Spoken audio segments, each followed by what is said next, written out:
Joining me now is Reggie Littlejohn, founder and president of Women's Rights Without Frontiers and co-chair of the Stop Vax Passports Task Force. Reggie, you were onto this so long ago. You liken this to kind of a digital gulag. Explain. Well, this is the way it works, Laura. It's like if you have these vaccine passports, they can support the same functionality as the China social credit system, which it surveils every aspect of a person and assigns a social credit score about how compliant you are.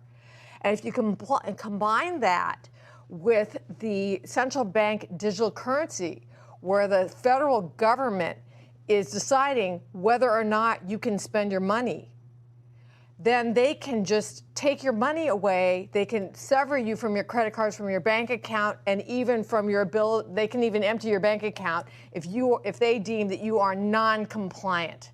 And that is a digital gulag. So you're saying the framework for the digital passport allows government entities, in this case an international organization perhaps, to put anything in those little digital drawers. So in this case, it's the vaccine passport, but then other bits of information about you and your life can also go in those other drawers that are there.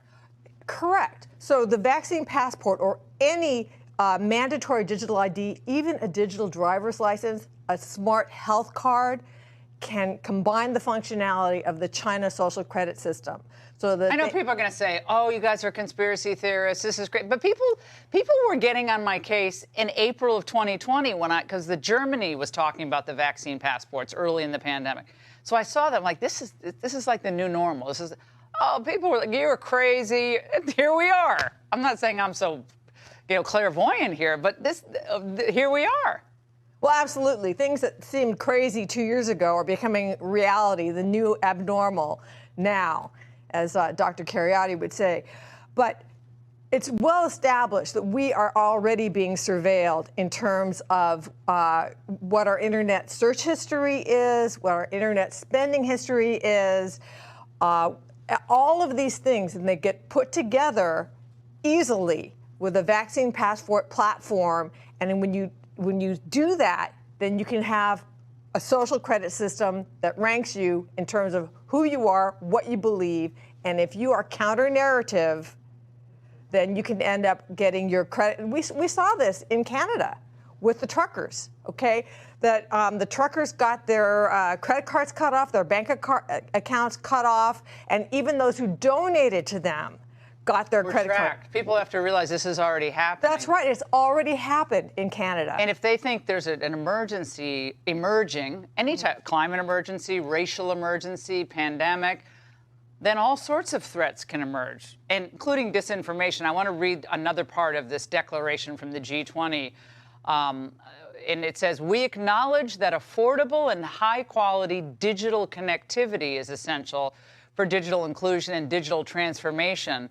While a resilient, safe, and secure online environment is necessary to enhance confidence and trust, we acknowledge the importance to counter disinformation campaigns."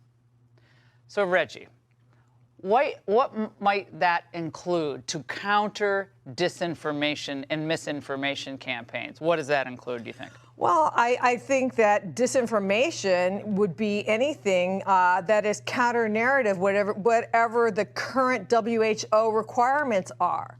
So, for example, Dr. Peter McCullough, who is the dear friend of the program. Yeah, I mean, he's a hero, and he is probably the most published cardiologist in the history of the world. Came out with early treatment protocols and also has been saying that there's myocarditis and many problems. Which there is, all true. With the vaccines, that has been categorized as disinformation. And now he is having his medical license possibly revoked. He's under disciplinary action.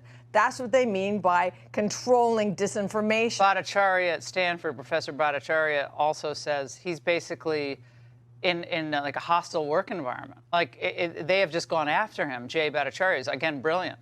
But so this is going to keep happening.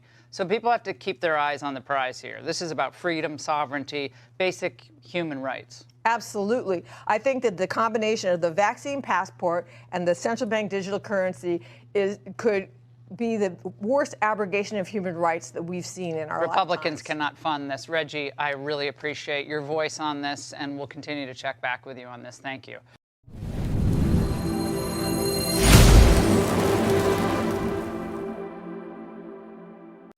Pour ceux qui veulent soutenir notre travail, les liens sont en description. Vous n'avez pas entendu parler du Facteur? Les nouvelles du Facteur